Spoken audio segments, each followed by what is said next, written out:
What's up guys, c'est Clay, j'espère que vous allez bien et que vous êtes en forme. Aujourd'hui, toute nouvelle vidéo. Et oui, après la FAQ avec la maman Clays, vous me l'avez beaucoup demandé. Et aujourd'hui, on se retrouve avec le Papa Clays. Oh yeah, bonjour tout le monde. C'est pas la première fois qu'on voit Papa Clays dans des vidéos YouTube. Si jamais vous l'avez pas vu, j'ai fait des vlogs avec à Montréal, etc. Donc aujourd'hui, j'avais demandé tout simplement sur Instagram et Twitter de poser des questions à moi ou à nous deux ou à toi seulement pour y répondre en vidéo. On a pris plein de questions. Il y en a quelques-unes qui vont être dans la vidéo, il y en a quelques-unes que non. Mais merci à tous ceux qui ont pris le temps de répondre sur Instagram et sur Twitter. Et sur ce, on passe à la première question. Alors papa, première question qui nous vient de Preston Saint-Cyr. Quel est ton métier? Alors mon métier c'est pompier. Je sais qu'habituellement les pompiers ont pas de barbe comme moi aujourd'hui, mais là je suis en vacances. Donc c'est ce qui explique la barbe parce qu'en temps normal je suis pas aussi barbu que ça. Ça fait combien de temps que t'es pompier? Je suis pompier depuis 20 ans. Ça a fait 20 ans au mois de janvier dernier. En fait, t'as commencé pompier 3 ans avant de m'avoir. Exact, c'est en plein ça. Et voilà. Alors, prochaine question qui nous vient de Matt Butch. Quelle est votre meilleure anecdote père-fils? Oh, meilleure anecdote père-fils. Et même moi, j'essaie de réfléchir. Il y en a vraiment beaucoup. Il y en a vraiment beaucoup parce qu'on a fait plein de trips ensemble, plein de voyages ensemble, moi pis Clays. La meilleure anecdote. Je sais pas si c'est la meilleure, mais je sais pas si vous connaissez la face de réglisse à Clays. L'anecdote remonte à bien longtemps. Clays devait avoir environ 3 ou 4 ans. Il était couché dans son lit, puis il mangeait des réglisses en cachette. Puis moi, je suis allé pour lui dire bonne nuit, puis je l'ai surpris en cachette. Et j'ai fait ce qu'on a appelé dorénavant la face de réglisse. Est-ce qu'on l'a fait ensemble? Go. À 3, 1, 2, 3.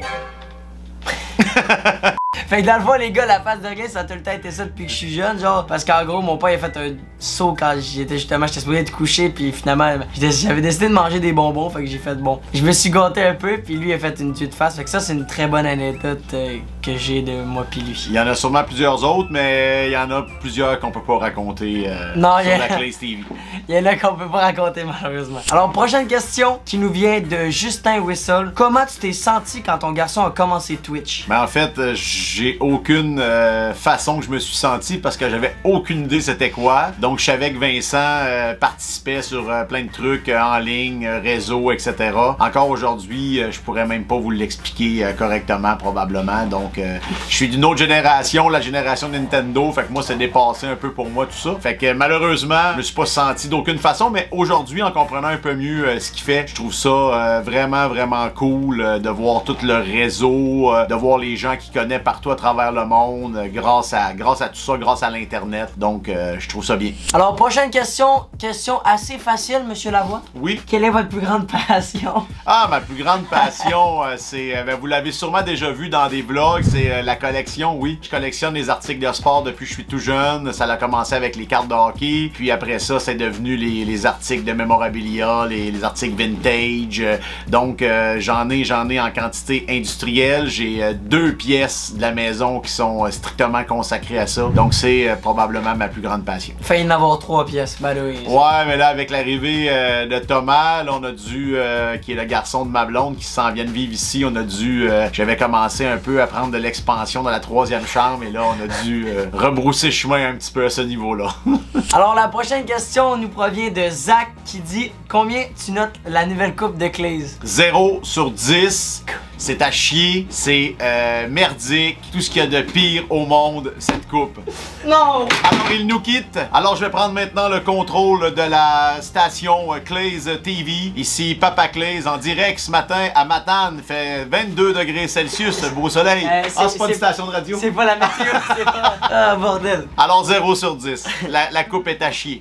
Prochaine question qui nous vient de Elliot Brunet. C'est plus pour moi. Est-ce que tes parents t'ont aidé dans ton setup ou c'est juste toi? Que ce soit mon père ou ma mère ou n'importe qui de ma famille, personne a mis un sou. Effectivement, c'est Clays qui a payé tous ces trucs. On est fiers de ça aussi parce qu'en quelque part, c'est de l'investissement qu'il fait. Il réinvestit des sous dans tout son setup. Puis je trouve ça très bien. Ben les gars, ça a pas coûté 5 piastres, hein, je vous le dis. C'est... Aïe aïe aïe. Pour Papa Clays, question de Tristan. Quel est le meilleur joueur de tous les temps au hockey? On va dire un top 3. tour. Ton top 3 des meilleurs joueurs au hockey. Ok, ben probablement que Tristan, il sait que j'aime beaucoup les collections. Il a dû voir ça dans un vlog pour me parler de hockey. C'est très dur de comparer les époques, comparer les générations d'aujourd'hui, puis d'hier, si on peut dire ça comme ça. Sincèrement, mon top 3, sans aucun doute, malheureusement, au numéro 1, je vais être obligé de dire Sidney Crosby. C'est très cliché, mais c'est le joueur que j'affectionne le plus et j'ai eu la chance de le voir jouer junior, puis maintenant Ligue nationale. Au numéro 2, comment on pourrait oublier Wayne Gretzky, évidemment. Et au numéro 3, je m'en voudrais, c'était pour moi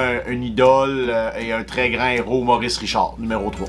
Très bon top, j'aime bien. Même. Mais il y a tellement de joueurs, Mario Lemieux, Patrick Roy, Gordie Howe, Bobby Orr, tu sais, Connor McDavid maintenant, il y a tellement de joueurs qu'on pourrait nommer, mais le top 3, ça va être vraiment Crosby, Gretzky, Richard. Alors, prochaine question qui nous vient de Zach. Quelle est la pire bad luck que vous avez eu? Donc moi, by the way, guys, je l'ai déjà raconté dans une vidéo. 3 bad luck qui m'est déjà arrivé. Mon genou, mon œil et mon ventre, je crois, je me rappelle pas, quelque chose comme ça. Donc moi, je l'avais déjà raconté dans une vidéo. Mais papa, raconte-nous une anecdote d'une grosse bad luck que tu as déjà eu. Ah, ma pire bad luck, je pense que c'est j'avais 17 ans ou 18 ans en jouant au basket. J'ai glissé sur le terrain, puis j'ai voulu me rabattre avec mon bras, puis j'ai subi une fracture de l'humérus. Donc on m'a opéré 2 tiges dans l'humérus ici, puis mes tiges sont toujours là à 44 ans. Puis le bras va... Le bras va mieux? Il va très bien. Il va très bien, parfait. Alors, question que j'ai trouvé quand même intéressante parce que même moi, c'est une question à laquelle je me pose parce que je le sais même pas moi-même. Question de Gabriel, combien à peu près un environ que ton stock coûte? Environ à peu près le coût de tout ton stock. De ce que j'ai moi-même investi. Est-ce que t'as un environ, est-ce que t'as un gap, genre? Quand on a une passion, on compte pas, donc j'ai jamais vraiment compté, mais on peut facilement parler en haut de 30 000 $.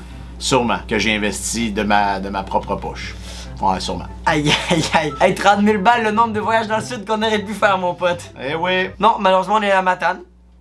Il fait froid. Il fait très beau, je l'ai dit tout à l'heure, 22 degrés, ciel ensoleillé. Question de Daisy. Papa Claze, c'est quoi dont tu es le plus fier chez Claze? Ce dont je suis le plus fier, c'est ce qu'il est devenu aujourd'hui, à seulement 17 ans, par rapport à pas juste ce qu'il fait comme streamer et tout, mais ce qu'il fait comme dans la vie, son sérieux, son autonomie. Je crois qu'on lui a inculqué des bonnes valeurs comme parent. Donc je suis fier de lui en général, ce petit Claze. Mon sérieux, c'est vrai que je suis très sérieux. Devenu grand. C'est vrai que je suis très sérieux, moi. Ah oui, vraiment. Et la dernière question, mesdames et messieurs, de cette vidéo, de la part de Mystique. Papa Claze, quelle était votre opinion sur ce que faisait votre fils au début et est-ce qu'aujourd'hui elle a changé? Alors Mystique, au début, dans un vieux vidéo qui circule probablement encore sur YouTube, j'avais dit à mon fils qu'il devrait se trouver une vraie job parce qu'il gagnerait pas sa vie avec ses putains de conneries. Aujourd'hui... Je crois que ce clip-là, je pense que ce clip-là, on l'a pu. Je sais pas, mais... Dans le fond, pour vous expliquer l'anecdote, guys, j'avais fait une vieille vidéo FAQ il y a quoi, 3-4 ans? Oui, facile. 4-5 ans même. J'avais une vieille chaîne YouTube comme j'avais déjà raconté dans un stream ou dans une vidéo. Puis sur cette vieille chaîne YouTube là, je pense qu'elle a été supprimée. Mais il y avait une vidéo dans laquelle j'étais justement avec Papa Claze. Puis qu'il y avait quelqu'un qui avait posé comme question, est-ce que tu crois qu'il va devenir un gros YouTuber ou whatever? Puis Papa Claze avait répondu, il va pas gagner sa vie avec ses putains de conneries. Ça avait été un meme, genre c'était vraiment un meme. Mais si jamais il y a quelqu'un qui veut s'amuser à essayer de retrouver ce clip là, mon ancienne chaîne s'appelait Exode, fait que si jamais il y a un d'entre vous qui veut essayer de retrouver ce clip là ou qui l'a enregistré ce clip là, peut-être parmi quelqu'un, n'hésitez pas à me le faire savoir. Mais je vous dis les gars, c'est un vieux clip. Bref, c'est ça. Donc Mystique, en fait, voilà ce que je pensais au début. Je me disais il gagnerait pas sa vie avec ces putains de conneries là. Aujourd'hui, j'ai un peu appris, comme j'ai expliqué tantôt avec la question d'un autre abonné là, qu'est-ce que c'était exactement. Ma façon de voir ça a changé beaucoup par rapport à ce que c'était au début. Et il y a c'est toute une business en fait. Je me rends compte que c'est toute une business cette organisation-là. Donc sur ça, j'espère que la vidéo vous a plu. Ça t'a plu, papa? Ça m'a vraiment plu. On termine avec une danse, qu'on avait dit. On terminait pas avec une danse. Impressionne-nous. Je te laisse aller. Ben, tu danses avec moi. Faut que je danse avec toi? C'est ce qu'on avait dit. Merde.